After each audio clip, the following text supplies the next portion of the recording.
Good morning India. जरूरत नहीं है आपको न्यूज चैनल के सामने पूरे दिन बैठे रहने की। बस 3 मिनट में सारी खबरों को लेके आया है आपके सामने फास्ट 15। तृणमूल कांग्रेस छोड़कर भारतीय जनता पार्टी का दामन थामने वाले शुभेंदु अधिकारी की मुश्किल बढ़ती जा रही है।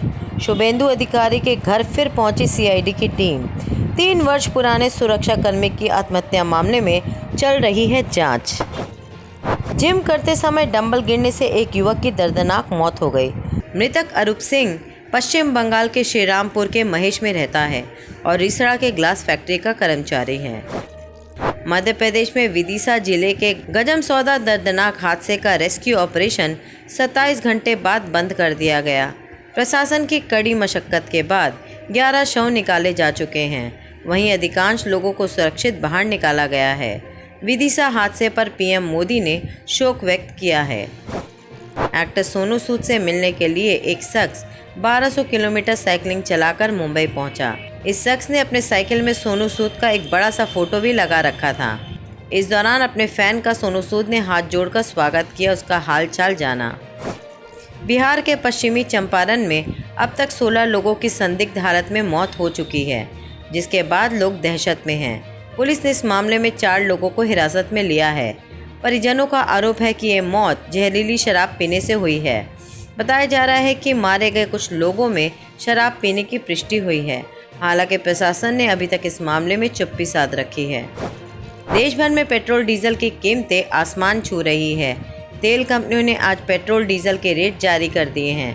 पेट्रोल 30 पैसे प्रति लीटर और महंगा हो गया है, जबकि डीजल के दाम में कोई बदलाव नहीं किया गया है, जिससे घरेलू बाजार में डीजल की कीमत स्थिर है। कोरोना काल में विश्वविद्यालय अनुदान आयोग यानी यूजीसी ने शैक्षणिक सत्र 2021-22 के लिए सभी यूनिवर्सिटी और कॉलेज के लिए एग्जामिनेशन और एकेडमिक कैलेंडर की गाइडलाइंस जारी कर दी है। इसके मुताबिक सभी विश्वविद्यालय को 31 अगस्त 2021 से पहले फाइनल ईयर और सेमेस्टर के एग्ज़ाम करवाने होंगे, जबकि नया सत्र 1 अक्टूबर 2021 से शुरू होगा। भारतीय क्रिकेट टीम के ऑलराउंडर शिमोय दुबे ने शुक्रवार 16 जुलाई को अपने दोस्त अंजुम खान से शादी रचाई। इस बात की खबर उन्होंने खुद सोशल मीडिया के जरिए तस्वीरें पोस्ट करके दी। इंडियन प्रीमियर लीग में राजस्थान रॉयल्स की तरफ से खेलने वाले इस खिलाड़ी ने मुस्लिम रीति रिवाज को फॉलो करते हुए शादी की तस्वीरें साझा की। अफगानिस्तान के कंधार में मारे गए पुलिस तजर पुरस्कार विजेता भारतीय फोटो पत्रकार दनिश सिद्दीकी का शव भारत लाने के प्रयास तेज कर दिए गए हैं। भारत सरकार अफगानिस्तान के संपर्क में है। उधर तालिबान ने सिद्दीकी का शव अंतर्राष्ट्रीय रेड क्रॉस समिति यानी ICRC को सौंप दिया है। यूपी के लखनऊ में एक विशेष सीबीआई अदालत ने पूर्व समाजवादी पार्टी के उत्तर प्रदेश जल निगम में भर्ती घोटाले के संबंध दाखिल आरोप पत्र पर संज्ञान देते हुए सीबीआई के विशेष न्यायाधीश मनोज पांडे ने उस समय विभाग के तत्कालीन चेयरमैन व अभियुक्त आजम खान को उपस्थित होने का आदेश दिया है।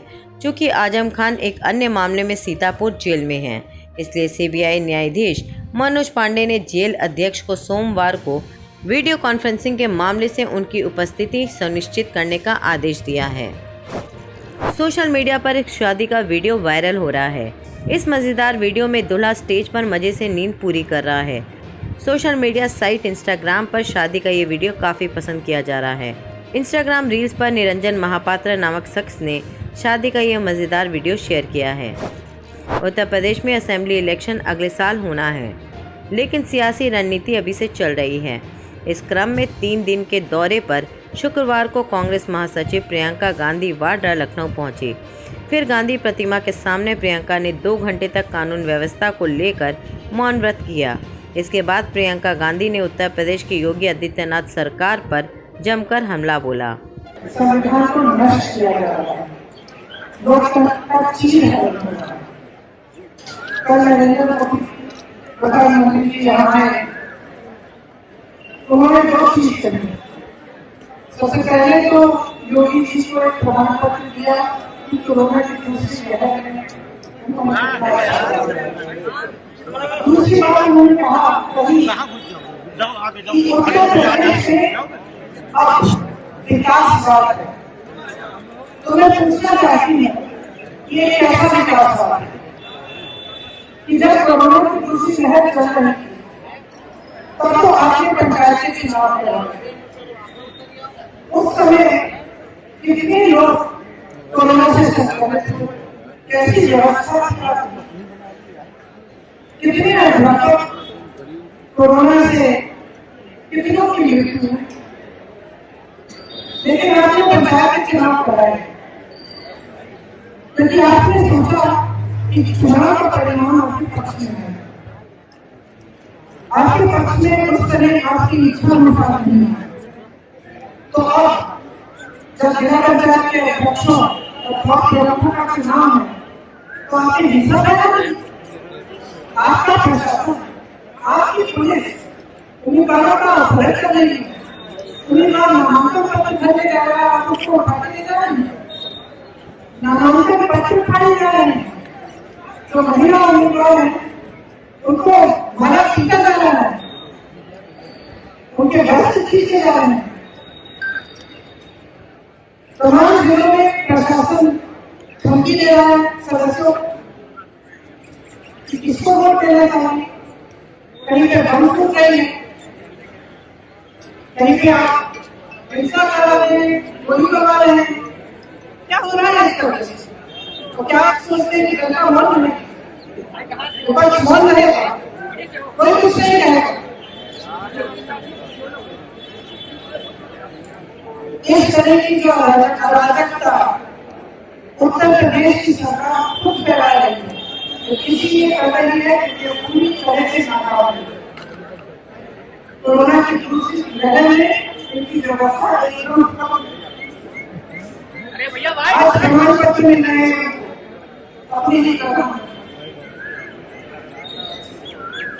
तो इस तरह से लोकतंत्र पर जो वार हो रहा है, जो संविधान पर वार हो रहा है, ये आप सब जानते हैं। उत्तर प्रदेश में आप सब जानते की कोई नई बात नहीं है इनके राज्य में, पिछले कुछ सालों से चला रहा है। लेकिन अब इस कल पर गया है, प्रशासन, पुलिस, हर चीज का इस्तेमाल इसीलिए किया जा रहा है कि लोकतंत्र तो हम लोकतंत्र के पक्ष में खड़े होने के लिए आए हैं, जनता के पक्ष में बोलने के लिए आए हैं। हम ऐसा कहना चाहते हैं आपको। रूस के 17 लोगों के साथ लापता हुए विमान का पता चल गया है। जानकारी के अनुसार सभी यात्री और चालक दल के सदस्य सुरक्षित हैं। इससे पहले रूसी आपातकालीन मंत्रालय की क्षेत्रीय शाखा ने जानकारी दी थी कि AN-28 विमान शुक्रवार को पश्चिमी साइबेरिया के टोमस क्षेत्र में लापता हो गया है। कोरोना के मामले में गिरावट के बाद कई तरह की प्रतिबंधियां में ढील दी गई है, लेकिन लोग लापरवाही कर रहे हैं। सरकार ने फेस मास्क के कम इस्तेमाल पर चिंता जताई है। हेल्थ मिनिस्ट्री ने कहा है कि फेस मास्क को अब हमारे लिए न्यू नॉर्मल होना चाहिए। केंद्रीय स्वास्थ्य मंत्रालय के संयुक्त सचिव लव अग्रवाल ने कहा है कि हाल के दिनों में मास्क का इस्तेमाल में गिरावट आई है। जब इस तरीके से हम अपनी लाइफ को फिर से रिलैक्सेशन मोड में निर्वाह करना चाहते हैं तो हम यह ध्यान रखें कि हमें क्या क्या सावधानियां बरतनी है, जैसे कि यूज़ ऑफ मास्क, 2 गज की दूरी एंड हाइजीन पर हमारा उसी तरह से हम कार्य करते रहें जो कि हमारे लिए इस कोविड महामारी से बचने के लिए बहुत ज़रूरी है। इसी तरीके से अगर आप देखें तो जैसे एक और एनालिसिस से दिखता है कि ओवरऑल मास्क यूजेज जब हम रिजम्पशन ऑफ एक्टिविटीज़ कर रहे हैं उसमें भी कुछ हद तक प्रोजेक्टेड डिक्लाइन नोट किया जा रहा है। ज़रूरी है कि जो यह लाइन डॉटेड लाइन के रूप में हम दिखा रहे हैं कि जहां -74% से कम होते हुए एक हमारा करंट प्रोजेक्शन दिखता है, इसको हम रिस्टोर करें और जो ये एक decline in terms of mask usage दिख रहा है उसको हम उसके तहत काम करते हुए मास्क को अपनी लाइफ में एक नए नॉर्मल के रूप में इस्तेमाल करें। इसी विषय में हम आप लोगों की दृष्टि में लाना चाहेंगे, यूनियन गवर्नमेंट कंटिन्यूस बेसिस पर इवॉल्विंग सिचुएशन के तहत स्टेट से बात करती रहती है। माननीय प्रधानमंत्री जी ने आज 6 स्टेट्स के ऑनरेबल चीफ मिनिस्टर से बात की जहां पर अधिक केसेस रिपोर्ट हो रहे थे, जिसमें मुख्यतः हैं केरला, महाराष्ट्र, आंध्र प्रदेश, तमिलनाडु, कर्नाटका और उड़ीसा। यहाँ माननीय मुख्यमंत्री जी ने से बात करते हुए माननीय प्रधानमंत्री जी ने कहा कि कोविड की इस लड़ाई में हम सब लोग सहयोग से और एकजुट प्रयास से ही यह लड़ाई जीत सकते हैं। जरूरी है कि हम एक प्रदेश में, एक राष्ट्र में जहाँ पर भी कोई सक्सेसफुल एग्जाम्पल हैं उसको अपने प्रांतों में भी लाकर उसके तहत कार्य करते रहें। उन्होंने कहा कि यद्यपि केसेस में कुछ कमी आई है, लेकिन अभी भी कुछ ऐसे राज्य हैं जहां पर या तो अधिक संख्या में केसेस आ रहे हैं या केसेस में वृद्धि नोट की जा रही है, और ऐसे प्रांतों में डेफिनेटली प्रोएक्टिव मेजर्स लेना नितांत आवश्यक है।